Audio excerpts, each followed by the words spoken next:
Hey guys, welcome back to the channel. This is another interesting video. I think is going to be testing an instrument cluster and also a computer, and also show you my setup that I have done for this, because it's been a little challenging to keep up with the demand and also so many different vehicles, right? So this cluster was sent to me by Don's Automotive. Let me just get the paperwork here. They're from Georgia. They're regular customers. They have sent a lot of work, and thank you so much, Don Automotive, for trusting my Salazar Diagnostics. This cluster has been in here for a little while. It was hard to find parts with all this tariff and all this nonsense. We don't know what is going to happen tomorrow, so it's changing. I have paid for parts. We can no longer get here up to, I think it was 160%. And then the next shipping, it was 20%. So how do you charge? This is the problem, because you get a quote, and then the next day things change, and now you're done. But it is in this time what it is. So yep, I was able to get all the parts, and I'm doing a test. So the concern first is they have a battery drain from the cluster, and then key in park do not illuminate. So I have correct all the issues in the clusters, and I want to show you that. So I have like you see now a full setup. I even have the button that controls the cluster, and I'm going to show you that in the operation. Like I said, and I have seen in multiple all my videos. Let me move you over here. I always do my own harnesses. I did the harness for the cluster, for the BCM, for the computer, and the Prindle, right? Let's go on like that Prindle display, because in this case, it's not a direct input to anything but the computer, right? So, but in order to get to the cluster, it's a message that is being sent through the CAN bus, or high speed CAN. That's the way Ford names it. And then either you get the correct signal, because you can sniff those signals, save it, and then with like an Arduino or so, then inject it later. But then it's almost the same time as me just gathering, in this case, the BCM and the switches that I need. Either way, I will be needing to have all those if I want to check up a PCM or a BCM or instrument cluster. The instrument cluster on these vehicles will not come on if the BCM is not connected. It will not power up. So if you have any problems on an instrument cluster that is not powering up, don't condemn the cluster just yet, because it could be the BCM that is not in place. So make sure that you connect the scanner and see if you can talk to the BCM first before you go into jump in the gun and dimming cluster bed, because it might not be the case. All right, so let me put in the screen. I'm going to put the SUS, which is connected onto the transmission. I'm using F-150 computer from another customer. My computer is on the way. It didn't get here in time for this test. I have another cluster which I'm going to show you too, but all right, so, but we're going to do it with this way. So I also have the picoscope, and as you can see right now, I'm injecting a signal. So that signal is being injected right now to the computer. In this case, since I don't have the vehicle, right, I have to mark the connector. So we have it's a 3-connector computer. So we have the connector T, connector E, and connector B. That's just the way it's named on Ford. And I have all the pinouts. I went through the entire connections, and I can show you that it has been quite a bit of homework, but successful homework at least. All right, so the only thing that I'm injecting right now on connector T is one signal on pin 12, which is the TRP, or transmission range sensor, which is built into the transmission, and it's a 6R80 on the F-150. On the F-550, it's a completely different transmission, but the signals, and this is good for me, are pretty much the same. So I can use this computer to send a signal and inject it over to a cluster that don't belong to that computer. But I guess, again, for testing, this is good. All right, so what you see right now is, and hopefully the camera can pick, is we have the P. So I'm going to change the signal, and that's what I have there. So let's go right there, connected. I'm going to change the signal to a 20. Let me go over to slowly. So I'm going to change the signal. So you're going to see from park to go into reverse. Oh, I went too fast.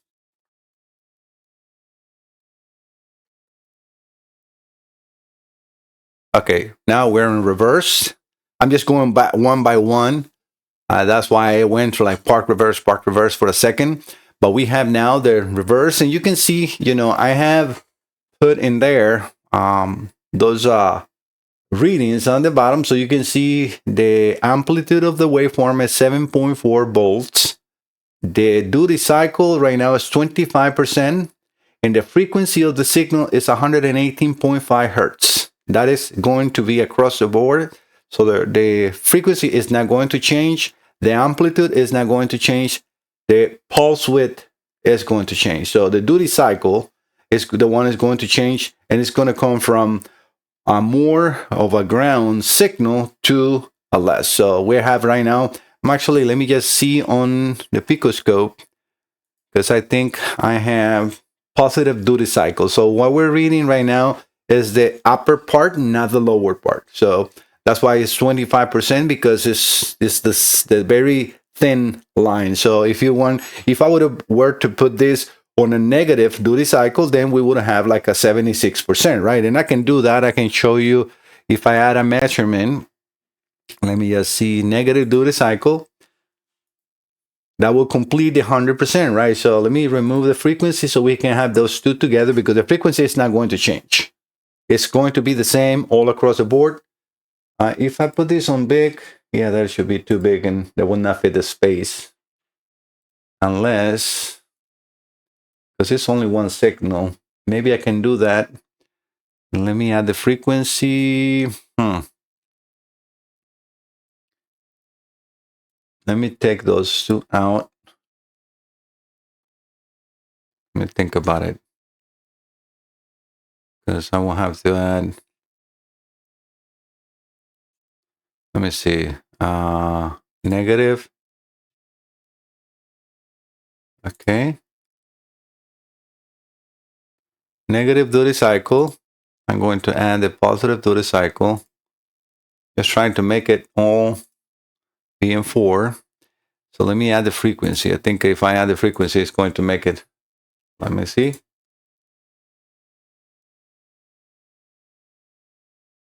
No, I added at the end. Okay, I know what I gotta do. So I gotta add the frequency first. I'm just trying to make it like on top of each other, so you're not looking at cut line. So let me add the frequency. I'm going to add the negative duty cycle, and then the positive duty cycle. You see, now we have a little stuck up, but yes, I think it's fine. So we have, now you can see better, right? So we have the minimum of maximum of the amplitude. Again, that's not going to change. The frequency is not going to change. And we have negative and positive duty cycle. Negative on the bottom, right, is now the bigger number. And the positive is a smaller number, because we see that. So that, I like to share that all with you. All right, so now we are in reverse, right? Yeah, because you guys can see, I cannot see. I have to actually see through the window of the screen. Yes, you guys can see. So I'm going to increase that slowly to go to neutral. We're almost there, right? You saw for time. Now it changed. So what is the duty cycle right now? Okay, the positive duty cycle went to 38%, and those are the numbers I'm going to be using. Either one you want to use, but because the reason I'm putting this is for the technicians, like Don. If they want to check these on the vehicle, now they have tools to work with. I wish the manufacturers show you this, because I look everywhere. I couldn't find this information anywhere. So this is very good information, because if you're testing the signal, you don't have the Prindle or the park in the cluster for any reason, because I can correct the problem here. And it was definitely bad, but I don't know what is in the car, because this is a very unusual thing to happen, to be damaged, that signal, because remember, this is a CAN bus signal. It's not a direct signal. All right, so now let's go over to drive. I'm increasing, as you can see, the duty cycle. We're in 45, 6. Okay, so we're 50%. Now we're in drive. The M is very, I need something else that I'm not going to put in here. It's just too much. But it will jump from D to second. So we're going to increase, I think I got to go over to like 70%. You see it's almost in second, but not yet. 65, 68. So in 68, but I call it 70 just to be on the safe side. 70% positive duty cycle is now in second gear. And then last, I think it's 80%, it will be first gear. We can see it already in first gear. So as you see, the frequency never changed. The amplitude of the form never changed. The pulse width, the duty cycle of that pulse width signal is the one that changed and make the prindle go from first to park. So I'm going to now go a little faster, and I'm going to go back to park. You see, I can go really quick. You see, I was trying just to show how that changed in order to that first gear or park or so to really work. Let me just see 1 second.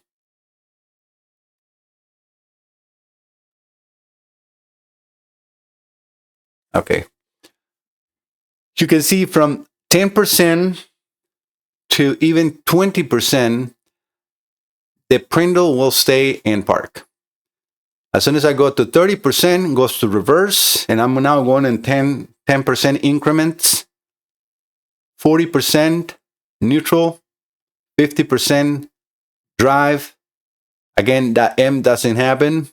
70% second, and 80% at first. So that is definitely what is exactly happening. We can see how now quickly I can go from gear to gear and change the prindle on my, my wish. And this one has even park 8, so it's asking me if I want to go there. But we can see how now done. Your cluster is working 100% that way. As far as the Amtro, I will have to hold you for a while because this cluster takes a while to go to sleep. But I'm going to probably connect my cluster. I'm going to remove everything because for that test, I need to have just, it is a little tricky. There is also one other thing that is very important to have done is in this setup, which I have not shown you. Let me take you over to the display since we already have this. So let me remove the Pico capture. And you know what? I don't know if you guys were checking before we go away. So let me also look at the scanner up in the top where it's out saying, the output. Because this will check, the only ones that we really care. And let me go over to the scanner so we can focus into those. Is the park in the neutral. The rest, I can really care less. Let me just see, just to put, not really. Those two are the ones. Because there is no other gear indicator in here. I don't think so. Let me just see 1 second. No. So these two are the ones now it says that neutral is a fault. No, it's not really a fault. It's not a neutral. So that's what it's saying. So if I move this to neutral. So we are now in reverse. So now those two are in fault. Park. Output status fault is not a fault. It's not in park. And then if I go to neutral, now neutral is okay. So you see what I mean? So it's not that it has a fault. It's not indicated. And now if I go to any other gear, both will be in fault. So I'm now in dry, right? So you can see that on the prindle display. And if I go back to neutral, then neutral now is I'm in reverse, right? Can I see? Yeah. Let me go to park. So park will go from fault to okay, and now neutral is in fault. I can also get out of here, and then in transmission data, I think I might be able to show the gears. Let me see. Yeah, no, this is also a little weird because the gear commanded by module always stays in first gear. Not sure why. Unless you go over to second. because I am always in first gear. First gear. When I go to second, I think it might change to second gear. You see, that's the only one. But for the rest, the gear commanded module is not showing nothing else. Not sure is because I had this computer that is a 550 or why, but again, the change on the Prindle is happening, and that is because of the transmission range sensor. So, and that's what that tool is doing instead of that. All right, so let me move you over to the screen. I want to get these two out before. And let me put the information that I want to show you. All right, so these are the transmission wire diagrams. The transmission in 2014, which is, I think, Don's instrument cluster, is a CR80, 6R80 transmission. And if we go over to the pins, which are the most important, I know that we have absolutely nothing explanatory unless, the names on the signals in here is telling me that the transmission has a 16-pin connector, and it's a round connector. It looks almost like a 6 HP or 8 HP from B&W. And actually, I have the connector in here, and it actually worked perfectly. So, but there's not much to explain in here. So, but looking at that's 550, and as you see here on the top, it says 5.06.2 liters on the upper left corner, right under page 5. So on the right side of the screen, we have the powertrain control module, powertrain, because it has the engine side and the transmission side. And then the 6R80 transmission, this is just the solenoid. So TSS is transmission speed sensor, OSS is output speed sensor, TRP is for transmission range, park output and transmission range sensor, TFT stands for transmission fuel temperature, LPC is line pressure solenoid, SS is, those are the TCC, and all the rest are solenoids. We have also a transmission range ground, a signal return, and then we should have a power, I think is, the first one, the TSS, OSS, B power. But if we go over to that 550 transmission, then we can see a little more. This is the way the Ford used to do its diagrams. Not sure why that diagram was so empty. You see, this is a very different. In the newer ones, I don't know if it's an Identifix that is happening or if this is on Ford. But you see, they give you what is inside. Okay, well, now you can see how those solenoids are connected. So you can see that the line pressure solenoid is connected from pin 8 to, on that connector, which is in this one, is I think it's a 19 or 20 pin connector. And then it goes over to the computer on pin 46. So pin 46 will not change. So if we follow this one, LPC to LPC on the transmission, and we go back to the other transmission. So if we look for LPC, right here, it's a different pin on the transmission side, but in here it's 34. So 34 LPC, and then LPC. Oh no, it's actually different. LPC, sorry. I thought they were going to be the same. So this one, the LPC change. Most of them were the same. Like if I go over to the TRP signal, which is in 12, and the BPR in 3, so TRP 12, and then I look for TRP 12. Let me just look for the pin 12 right here. Pin 12. You see TRP, and then 3 is power. So those are the ones that I pick up the one that changed the 34. Not sure, I didn't pick up that one before. But my main concern, my main thing to show you these diagrams is that I can understand a little better looking at what the signals are in here for. And you do as well. If you are, understanding that all these symbols in here, what they are showing you is a solenoid. What they are showing you with the OSS, right?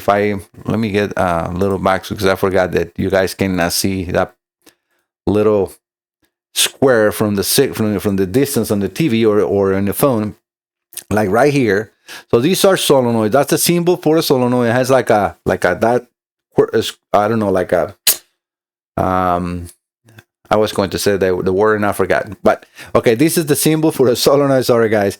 And this is usually a symbol for a variable resistor or a like a potentiometer. Usually they use something like that for fuel level sensors and so on. When you have a thermistor, they usually have almost that same thing, but with an arrow facing up. You see that? Hopefully, let me make this a little bigger. Hopefully you can see that. That's what I'm going to move that back so you can see that. It's almost the same thing, but it's a little different. So this one is only 2-wire. A thermistor will have only a ground on one end, and then the signal, the computer will send a 5 volts to be pulled down to ground from different temperature inside that. That thermistor will change its resistance based on temperature. Inside here with this transmission speed sensor or the output speed sensor, they will change their resistance based on either position, if it's a swipe thing, or if it's a Hall effect. In this case, I think there are Hall effects. They will change based on that. There's something. But then we have at the bottom the transmission range sensor and TRP. So that's how I managed to figure this one out, and then I use it for my testing. All right, guys, so that's pretty much all the information that I want to share with you. Let me go back to here because I want to show you then the switch. So with this switch now connected, this is the same switch that will be on the left side of the steering wheel on the 4. I can now click on those warnings that, since nothing is connected, I can click on all that and I can move. Hopefully you can see that I'm scrolling up and down. I can set up information, my key, system check 12 warnings. So this is, no my keys. I can go back. I can go into truck apps, like off the road and check all the stuff that this cluster has. Gauge mode, it's showing also transmission temperature. Let me just see what else is in here. I don't see nothing else, probably because nothing else is connected. And then information too. Oh, we already were there. We got settings. I mean, you can see I can change the language and all the stuff. This cluster has 129,809.5 miles. And it's an FX, as you can see. So this is a nicer cluster. All right, so now what I need to do, since we can see that now we are done, you can see that now we're reading park with no issues. The other thing that is very important to have in this setup, let me get back here a little bit, is a signal from the cluster to the cluster. That is a park. I'm going to show that harness a little bit right here. So if I were to turn this off, which no matter what, we're not in the scanner. I'm going to flip this a little bit, maybe. Let me turn this light out. Yeah, you guys can see a little better. All right, if I were to turn the ignition off, you see it's blank. It's not showing anything, but everything is fine. You can see we're in park. If I remove this in here, let me take that signal out.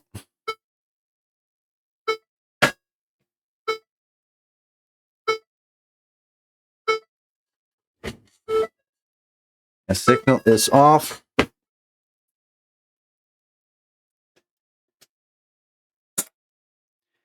This is what I wanted to show you. Shift to park. Why? Because the cluster is not seeing the park signal. So there is not just only needing to have that signal, the pulse width signal. It's also a signal coming from a switch that is on pins. I think it's pin 7. Let me just see. Yeah, pin 7. Let me just put this in here with no, the ignition is off right now, just the battery circuit. You see how it goes in and out? I'm just touching this to ground. You see it goes out.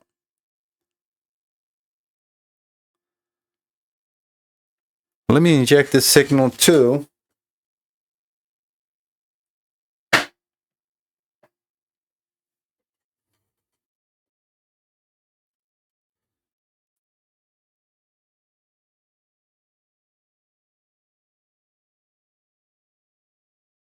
I don't know if I'm injecting it or not.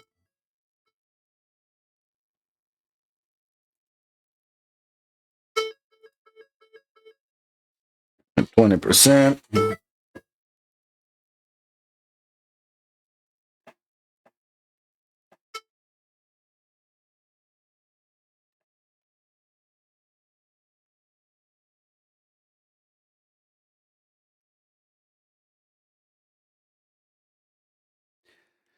See, it's very important because if I am, and this is also for done, if I have this disconnected, right? So this wire is now unplugged, right? And that will be when you're shifting, even if you have the shift in the steering column, let's say, or in the floor shifter. You see, I can go to neutral. I'm going 10% increments. As you can see, I'm now in second gear. I'm going back to, let me put the picoscope so you guys can see that percentage. Meter, pico. All right, remember, 10% should be park. All right, so I'm going to 10%. Okay, so we should be in park, but the cluster is not showing park.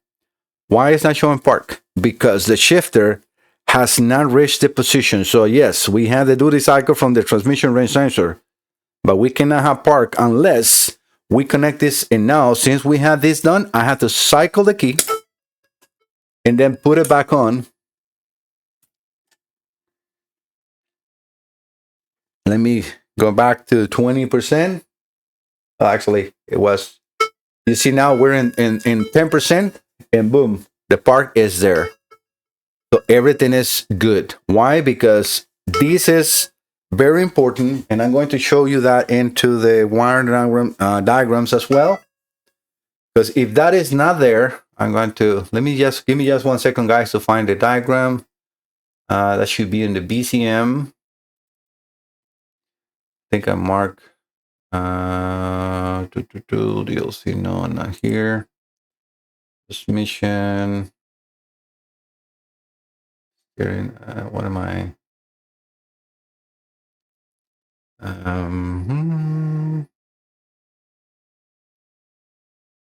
Right here. Perfect. Okay, now I can move you to the display. All right, so this is exactly for that, for Don's automotive information. Again, this is original from Ford.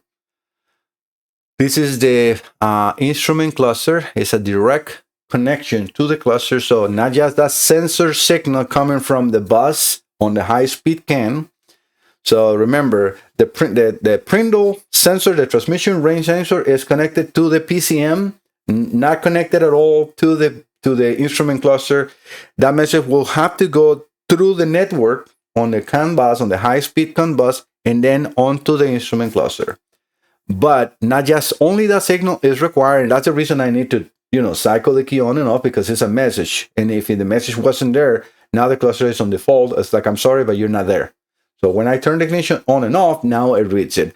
But if the signal is there, the message is there, but this part detect, very important, Don, to check this. If this part detect switch, right, see, and connector is only one connector on this cluster, on pin 7 is not grounded through either the floor shifter or the brake shift interlock. Remember, right, so if it's in the cluster, in the steering column, it will not put the part. So this is very important, and we can see that all is working here. All right, so I know that I always take the time to explain this and repeat myself, but it is very important, because otherwise, if you have a problem like this, you might condense something that is not there. And these small switches are what we call micro switches. So we can see a floor shifter and with column shifter. So this is very important. If this signal is not present, then you can try to ground this. It's exactly what I'm doing in here. Just putting the ground directly to ground, no matter what, that is what that switch does. If you put that switch to ground and you cycle the key and the park light comes on, then your problem is the switch. All right, so hopefully you can see how important this information is, because it's part of diagnostics, right? Very easy, just to touch the ground and good. So I'm giving a lot of good information on this. All right, let me go back to this, to this capture. So what I'm going to do now is I'm actually going to, let me just think about it. Let me pause the video. I'm going to remove the computer and some of the switches, and I'm just going to leave the BCM and the instrument cluster, but I'm going to show you what happens if the BCM is not in place. that you can see that. But let me pause and I'll be right back. All right, move some of the stuff because there's a lot of stuff going on, right? So, okay, so I got just a cluster, so I'm going to power this on again. So we're going to see how now the cluster would show no prindle because we have no computer connected, right? So no prindle, it doesn't matter what I plug or try to plug in there. And I have that P connected in here. All right, so that P cable for the part detect is there, but with no computer and no transmission range sensor signal, through the bus, it will not show up. So we have no way to make that printer work. All right, so but you can see how now the cluster is all up. I'm going to let me put the SUS in here so you guys can see what I'm doing. I'm going to go over to the instrument cluster, right? And let's go over to the output controls. So you can see how in here I can definitely change anything, right? So like if I want to go over to the speedometer, gauge, I can change in increments of 10%. So I'm going to go quickly to 50% just to show you the needle facing 60 miles an hour. And that is 50% of the cluster. So facing 12 o'clock. And it's completely way, or we can do a needle calibration and find out if they are calibrated properly or not. Because when this cluster came, the needle on the RPM was out. And that's very common on this cluster. This is a failure from Ford. All Fords, this type of cluster has that issue. I have corrected it on this one. All right, so we got the tachometer. We're going to the RPMs, right? Left side gauge, big gauge. And we're going to do the same thing. We're going over to 50%. And we can see that in exactly 12 o'clock. So that needle is perfectly calibrated. So we have complete control, and I can show you, I mean, I have also the signals. I can change, or I can actually put a resistor, because the fuel gauge on this is a direct input. So these I have a decade max. So let me just see what I have. So if I remember properly, 10 ohms was full and 180 empty, or the other way. Let me just connect.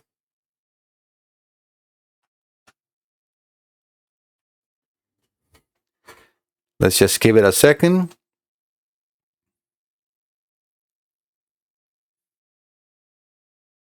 Fuel level low, so that might be, let me go over to 180.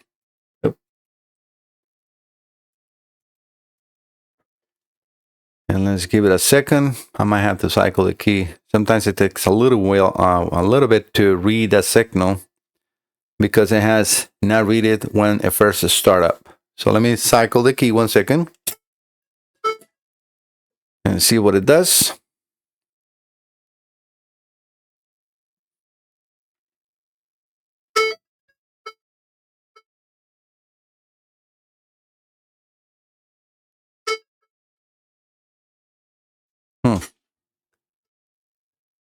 Let me read my notes. 1 second, guys, because I don't see any movement in that one. Here.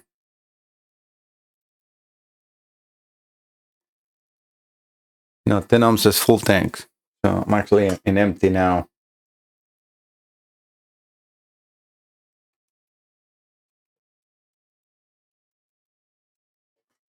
All right, let me cycle the key one more time. Okay, now we're full, you see? I'm like, So you see how it's important to cycle the key so that the cluster can reset. And as I said, now I have those in here. Hopefully you can see that from the distance. I have 10 ohms, and the cluster provides a signal, ground, and the level. So I'm using the 2 to do that, so I don't have to run any more wires for anything in here, because I'm going to need the 2. That's just like that box is it's taking place instead of the fuel level sensor. I can show you my notes if you want to. I have it in here. Those are all the connections that I need to have for these to work. So this is very, very unique for me to share. But yeah, so we can see all working good. So let me, no, yeah, we're good. So I'm going to now power it completely off. So we're going to lose communication from the scanner. Just a second so I can get out of that part of the scanner. Let me put the SUS back. And I'm going to turn all this off, and I'm going to unplug the BCM. Right now the BCM is out of the equation, right? So now I'm going to power this up. Hopefully, yeah, you can see the switches in here. And I power this up. You can see the needles shaking. And they're fine, they're 0. But that's it. No prindle, no displays, no lights, no nothing. And this diagram on this cluster it shows you there is absolutely nothing going on in here. So let me just show you that in a second. Right here. Yeah, that was the same diagram that I showed you guys before. Let me get the SUS out of the way. But you can see here, there is not much to connect on this diagram. So we have, again, this is the instrument cluster right here. We got pin 21 with a constant battery voltage or battery power. We got the power detect, which is only for the P to be there when the computer is connected. We got the high speed CAN and the high speed CAN high and low, sorry, and then a ground, sorry, and let me just go a little slower, sorry guys. The high speed CAN positive or high is pin 12. The high speed CAN low is pin 13. That goes to the DLC. We can go into the network. It's all interconnected. It's a CAN bus, so there is no bus bar or anything like that. This just goes, and it has splices, yes, but that's it. And we have a ground in pin 5. That's it. There is actually another. Was it this for? No, that's it. Never mind, guys. I'm thinking about another repair that I was doing. But so we see that I have not changed any of the connections on the instrument cluster, and the instrument cluster is powered up. But nothing happens. Why? Because the signal to wake him up, to turn the lights on, and everything is coming directly from the BCM. So let's see if we can attempt a communication to the cluster. So let me go back and put the SUS in here. I'm going to get out of here. And now the only thing we have connected is the instrument cluster. Nothing have changed about resistance or anything. So let me see if we can get to menus, memory codes, continue. No communication. So even though, and believe me, it's not because we're missing a terminator resistor or anything. The BCM has the message to wake the cluster up. If the BCM is not there, it will not wake up, and the proof is in here. So I am right now going to put the BCM onto this other connector so you guys can see through this. Let me just flip this so you can hear me. I'm going to connect the BCM now into the game. Let me get this one out of here. And now that I powered this up, look at that. Now the cluster is up and running. Everything is back to normal. We're reading fuel gauge and everything, all the warnings and everything is coming on. If we retry a connection, and that's what I left the scanner in there. If we retry the connection, boom. Now we're back in business talking. And that's, yes, a lost communication with ECM. No ECM is connected. But now we can go back into the functional test and we can do the sweep test and everything that we're doing. So I hope that you see all the information that I'm trying to show you, like what I was saying at the beginning of the video. If you have a dead cluster that is only doing the 0 of the needles, don't deem the cluster as the problem. Check for the BCM to be communicating. Otherwise, check the wirings and COM bus and everything on the cluster, because that might be the problem, right? So again, more and more for diagnostics that you can use in the vehicle as a technician, as a car owner, as a do-it-yourself. It's a lot of good information in here. All right, so now the next is going to be just me doing tests on Amperage. This is a module that needs to be going to sleep. So what I want to do, because if I had the BCM on, again, you can see how passenger door, this BCM sends all the signals for the doors and door being open or closed as a message, and it's going to take me a while to create all that in order to be having a complete closed car, key in the ignition. It's a lot together. So if I turn the ignition off, we can see, you know, well, I can actually make the mileage come on. I don't know if yeah, the mileage is not come on right now. In this cluster, if I want the mileage to come up, all I need to do is turn the ignition on, hold the OK button, keep it hold while I turn the ignition back on. Let's see, it didn't work this time. Let me power everything back off. I'm holding the OK button. Okay, you see now the mileage came back. You see 129, 809.5. We see that before. But you see, with the doors open, the way that this is connected, I can get that. It's looking for the park. It's looking for the doors to close. So it will not go to sleep. And this is very important unless it receives that signal. So the only way for me to really do that without having all the signals will be to, I'm going to power this off. I'm going to remove now the VCM. And I'm going to note that even with nothing on in here, I got a 220 milliamp draw on my power supply because I had the load boxes from Foolproof connected to the same voltage supply. So minus 220 milliamps is what that will be drawn. Okay, now I can turn this on. You saw for a second a little flick on the lights, on a flickering on the lights of the cluster. And now it's a draw of 629. So 600 milliamps, that's what that cluster is drawing. And now I'm going to measure, and let me pause the video, how long it's going to, well, actually, it just went to sleep. 260 milliamps. And I cannot, can I put an amp clamp in here? I might be able to.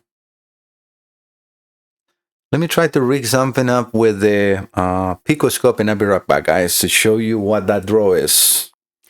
All right, guys, I connected an amp clamp to the oscilloscope, and I put a reading so you can see from the distance. I like to always put those in there because my vision is not the best, and I'm looking actually to a small screen, which is the iPad, and I can still read that in there. So, and I have my biggest screen in front of me, so that is, I mean, when it's in there, not a problem. But I also want to help others that have my same problem. You know, sometimes vision is not the best, and you need to have that in there. So, all right, so I connected an amp clamp just to the power supply, power or ground, either way. It will not change. It's current while we're reading. We can see the minimum and maximum reading into my power supply. We're reading 1.51, and we're pretty close to that. So I just put a cursor into there, and actually now that I have those readings, I can remove that cursor, right? We don't need a cursor. So, all right, so what I want you to put attention is going to be how long it's going to take this to go to sleep. So if I turn this off now, we're going to keep that amperage. And the reason this is not going to sleep is for multiple things. The cluster is pretty much off, but we can see the lights are still on. The BZM is not going to go to sleep until the doors are closed and until the park is applied. You see what I mean? So if you have a battery draw and no park, so it could be a problem that the cluster, or sorry, not the cluster, the BZM is not going to sleep. It's not letting the cluster go to sleep. Why? Because the prindle is not there. The doors are not closed. So this is very important to take in consideration always. So the only other thing that I can do, again, without having all this, after I repair this cluster, because you can hear that annoying alarm, right? It's a door open, right? So I'm going to turn this off. Again, one more time, disconnect this. We can see the amperage going to, 100 and something milliamps. So that's 0. And I'm going to power this on.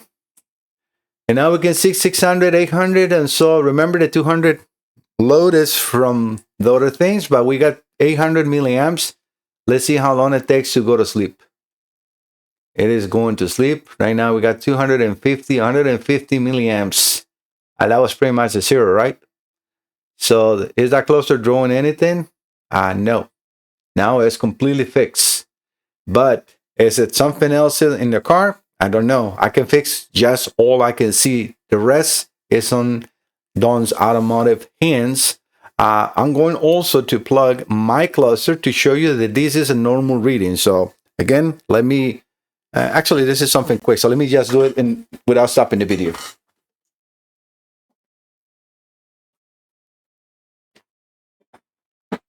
This is a same year cluster. I'm going to power this off. I have to plug the BCM to make it go to, a wake up. I'm going to remove this connector. You're going to see how easy and quick this is. You're going to see this is it's the same cluster. Sorry, guys, I forgot my microphone is directional. So this is the same cluster, same year, but not an FX. And obviously it's going to have different mileage. So I'm going to press in here. I'm going to power this on to make sure the mileage comes on. And the start sequence. All right, so as you can see, that one has 176 something, and it went out because whatever, but we don't really need to see that. It's there. So what is the amperage reading right now? Pretty much the same, right? We got 1.57. Again, pretty close to the other one, right? And again, with this button, I can go and press all this and go into all the readings and everything on this cluster, do the actuation, and we can connect to, the scanner. All that has not changed. So what I want to do now is, again, if I turn just ignition off to prove that is the same behavior. Why? Because we don't have Prindle, we don't have doors closed. So that Prindle, cluster will not go to sleep until the BCM go to sleep, right? So the only way that we can, again, bypass that, because who is in charge of this light? The VCM is sending a signal. Okay, we got a door open, it stayed on. So we can warn the owner of the car, the person driving this car, that the doors are open. We need to shut the door, because otherwise we're going to kill the battery and we're not going to be able to start tomorrow or later on. And that's what all these warnings are for. So very important. But I'm going to disconnect the BCM one more time and see how long this one takes to go to sleep. All right, we got the same around 800 and something. Even this one went on to 1 amp, right? So a little higher than that one, but same thing, right? 830, 600, 300, 250, maximum 250, 174. And those are those little spikes that we can see there. But we can definitely see how this cluster went to sleep. Pretty much the same as in Dawn's, right? So this is telling me that it's good. And this is a known good, working, no problems at all. This is a completely good instrument cluster. So yes, we have the same behavior. I'm going to really keep Dawn's connected just to see if by any chance wakes up again, because those are problems when a cluster wakes up without a command. Then we have a problem. There will be a parasitic growth, right? So this cluster without the BCM command should stay off with no command, and we know that now, right? We all know that, and this is very important. Again, it's a lot of good information that I'm sharing here with you all, and also we're done. So let's do this, and I'm going to just stop the video. This is a full video. Hopefully you like the content that I'm trying to share with all you. It's very good information. If you're smart enough to really pause and understand the video that I'm trying to share with you all, is good. Not just an oscilloscope, which is very important. If you don't have an oscilloscope, they're right now super inexpensive oscilloscope handhelds. Like right now, Princy is a little weird word, but go into Amazon. They sell this nice. It's a multimeter and a 1-channel oscilloscope that you can buy for like $100 and all digital, and it's very good. It's not, I'm actually, I don't need it because I got too many tools, but it looks very interesting. Why? Because you can connect it really quickly. I got, portable oscilloscopes, so I don't really need that. And I have actually put away a lot of them because I got too many tools. and I will never sell them. You know, I just like to keep them because, you know, it's always good to have a backup. But what I'm trying to explain, yes, you can use an oscilloscope, and the connections are going to be the same. I mean, an oscilloscope is like a fancy multimeter. It's a graphing fancy multimeter. It's more than that, right? But you cannot really hurt nothing as long as you use the one channel. Just always start with the one channel. So no matter where you plug your ground and the signal, it will not hurt each other.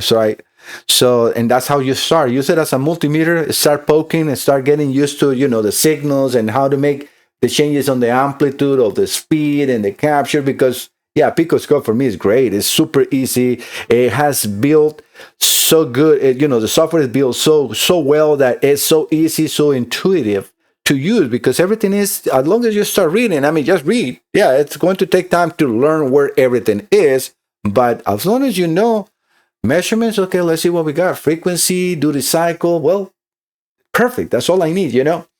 So the same thing is in here. I show you connections, I show you the signals. So what are you looking for in case you got no prindle or no park? Well, now you know that you need to have that park detect ground pin 7 directly to the instrument closer, and you need to have the prindle, the transmission range sensor signal, coming in to the PCM. Go over to that part on the transmission so you can see the change on the folds going to park and everything, and see if you can inject the signal. I give you tools. You can have a signal generator.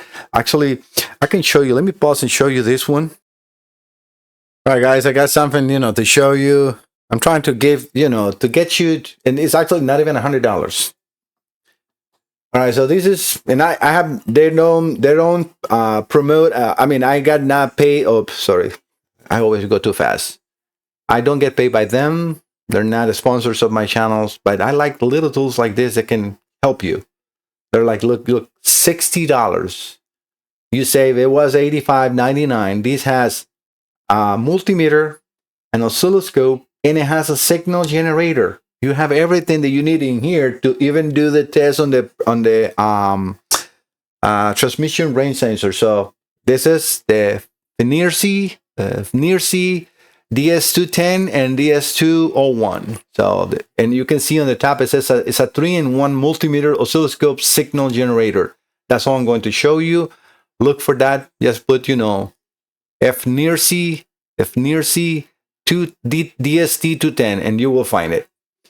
All right, guys, so again, I know that I always make videos a little too long, but I'm trying to share as much information, not just for all of you, it's also for Don's Automotive, for myself to remember, because I work in so many cars, right? So in so many modules that I need to have this to refresh my memory sometimes, because it's so many different manufacturer strategies that unless you have your own library of information, you will have to go and look and do that homework over and over and over again.